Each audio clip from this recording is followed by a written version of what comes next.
Estamos en el aire, yo soy Carlos Flores, su anfitrión, el entrevistado junto a Hugo Siles. Estamos hablando acerca del fallo de la Corte Internacional de La Haya en el caso Perú-Chile. Pero vayamos a hablar el tema que tiene que ver mucho con nuestro país.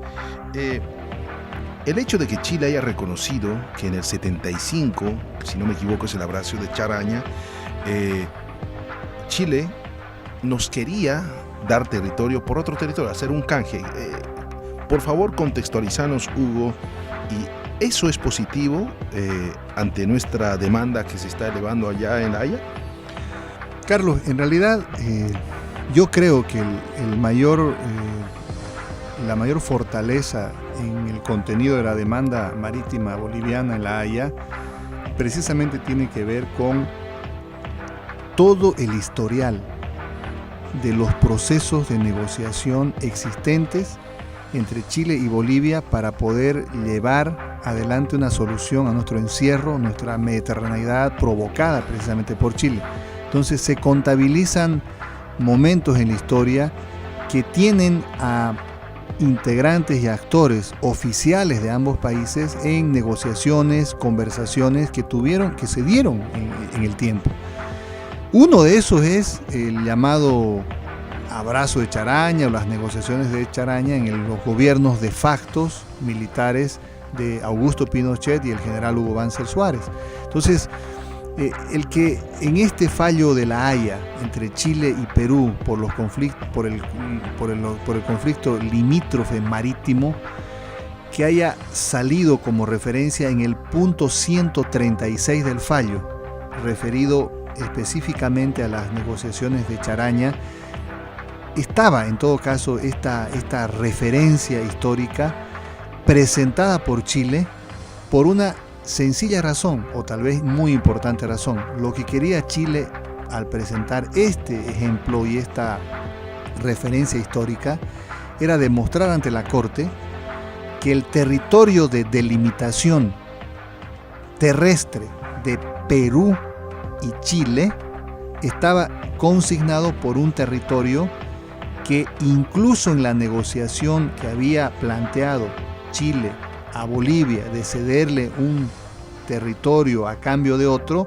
se expresaba precisamente en el hito 1, en la línea de la Concordia. Lo que estaba haciendo Chile al meter este ingrediente referencial de la historia entre ambos países era precisamente decirle a la Corte: señores, no piensen que el hito 266 que dice Perú es el límite terrestre para proyectar desde las líneas de base mar hacia las 200 millas marinas el territorio marítimo.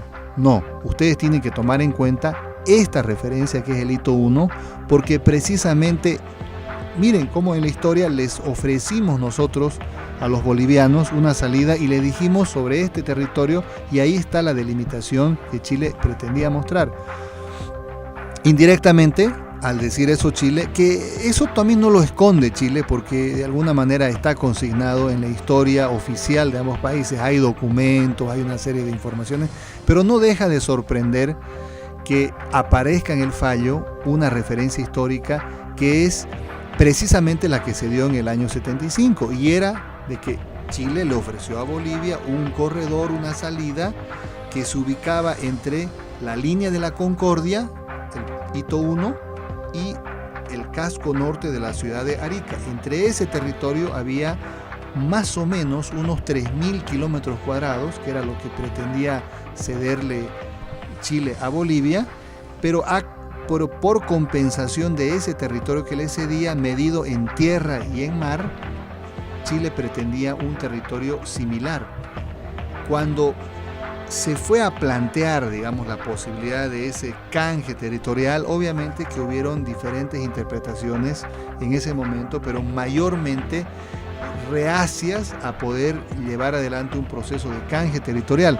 Pero lo más grave fue que Chile, cuando puso en consultas o puso en consideración al Perú, el Perú rechazó esa posibilidad y más bien planteó una salida tripartita, porque de alguna manera activó en ese momento el Perú los dispositivos del Tratado de 1929, protocolo modificatorio, lo que tú decías en el programa, se activó el candado, la llave, ¿no? Ese componente entre ambos países que para un tercero, en este caso Bolivia, los territorios que en el pasado fueron peruanos, porque esos territorios en el pasado fueron peruanos, tuvieran ¿Hay aspiraciones todavía en la actualidad? No, ya no, eso se zanjó en el año 1929, con el Tratado de 1929 zanjó esas aspiraciones, y no te olvides que Tacna quedó del lado peruano y Arica quedó del lado chileno. Es lo mismo que nos pasa a los bolivianos, nuestro territorio, los que perdimos con Chile, es lo mismo con Perú, ¿no?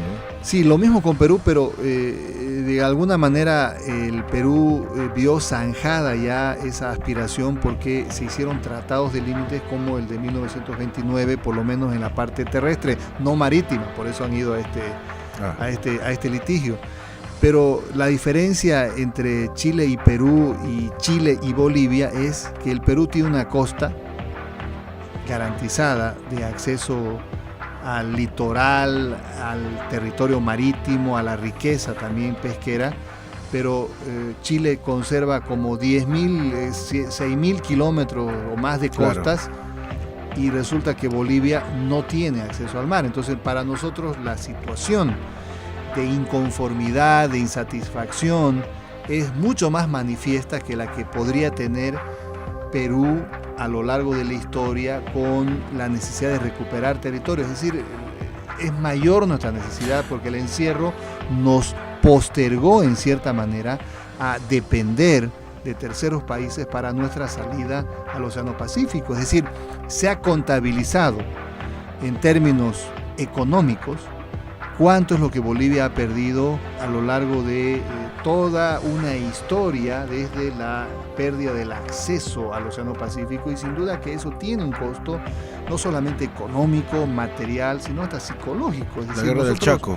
Claro, nosotros nos hemos visto amputados en nuestra proyección también de desarrollar nuestra opción talasocrática, qué sé yo, poder marítimo, como lo han hecho otros países. Entonces todo ese componente es mucho mayor que al que el Perú ha tenido con relación a Chile. Obviamente los nacionalismos peruanos y chilenos han aflorado a lo largo de muchos momentos de la historia de esos países, pero nosotros sí tenemos una necesidad mucho más significativa y de contenido, precisamente al mantener todavía con el vecino país situaciones de necesidad de superar y de zanjar, y hasta que no exista una salida soberana útil al Océano Pacífico, nuestras aspiraciones se mantendrán. El Perú y Chile sí han zanjado con este fallo de la Haya, por lo menos en términos oficiales, sus diferencias de tipo limítrofe. Estamos pasando por tiempos donde Bolivia ya tiene la madurez. ¿Qué posibilidades vos ves de que la Corte de la Haya falle a nuestro favor? Bueno, es una pregunta muy difícil de responderla en términos de las expectativas, como todo boliviano, de que el trabajo de nuestra demanda, el contenido de la misma pueda tener la consistencia. ¿Nuestros argumentos son sólidos al igual que el de Perú? Si hacemos una comparación, aunque no tiene relación, ¿no? Son dos contextos distintos, porque el Perú específicamente estaba demandando la necesidad de un tratado de límites marítimos.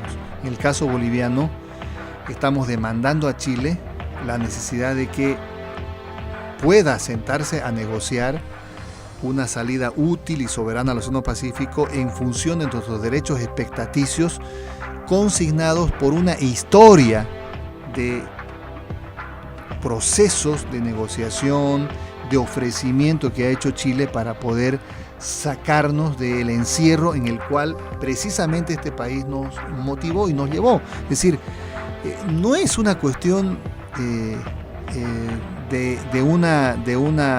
un invento boliviano por llevar adelante una causa que no tiene asidero. Incluso en la propia en el propio fallo de la Corte de la Haya hay un elemento también muy interesante y sustancial. Cuando la Corte analiza el contexto del territorio marítimo, habla y dice los territorios que estaban en litigio entre Chile y Perú, una parte de esos territorios o más al sur pertenecieron a Bolivia porque en realidad Chile y Perú no tenían frontera, dice. O sea, parte la Corte estableciendo de que reconoce de que Chile y Perú no tenían frontera porque el país que estaba entre medio de esa frontera era Bolivia, porque Bolivia tenía acceso al mar. O sea, lo que ha hecho la Corte en términos de interpretación, de antecedentes y de también Chile demostrar en el punto 136 las negociaciones de Echaraña, quiso ser salomónico. En cierto modo ha puesto en la disposición y en la información, es decir, de que nuestra causa puede tener un sentido. Creó un contexto de negociación. Sí. Negocio. Claro, o sea, les damos la oportunidad. No sé. Carlos, lo importante es que la Corte reconoce temas que van a ser utilizados en su momento, seguramente desde el punto de vista estratégico y oportuno, por nuestro país cuando tengamos que desarrollar los alegatos, la memoria, la contramemoria, el proceso en sí, que va a demandar años, pero sí nos va a servir estas referencias de lo que se ha dicho en este fallo como antecedentes y como puntos de prueba de que Bolivia y Chile han tenido, primero, una guerra, esa guerra posterior a la amputación y el encierro boliviano, inmediatamente tuvo del lado chileno la necesidad de reparar. O sea, hasta antes de 1904, del tratado, hubo ofrecimientos concretos de Chile a Bolivia, y posterior del tratado de 1904, desde el memorándum Sánchez-Bustamante, las negociaciones en el año 50, en el 70, hubieron sendos ofrecimientos chilenos que se asentaron sobre la necesidad de sacarnos del encierro. Entonces, eso es lo que Bolivia va a llevar a La Haya, para que La Haya considere de que